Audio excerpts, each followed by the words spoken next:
ఇది సహ్యాద్రి మీద అనసూయమాత మందిరం చూసారు కదా.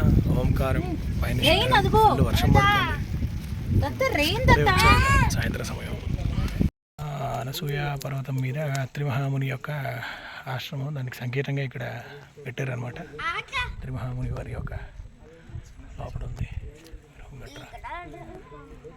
అది. అనసూయ మాత పర్వతం అమ్మవారి మందిరం ఇప్పుడే దర్శనమై వచ్చాం. మహాసతి అనసూయ మాత బ్రహ్మ విష్ణు మహేశ్వరుల్ని చిన్న పిల్లలుగా చేసేసి ఆమె యొక్క పాతివ్రత్య మహిమ వల్ల ఇక్కడే ఆడించింది. తద్వారా త్రిమూర్తులు ఆమెకు దత్తమయ్యారు. ఆ తర్వాత దత్తాత్రేయ స్వామిగా అవతరించారు. గురుదేవదత్త గురుదేవదత్త గురుదేవదత్త గురుదేవదత్త గురుదేవదత్త గురుదేవదత్త గురుదేవదత్త.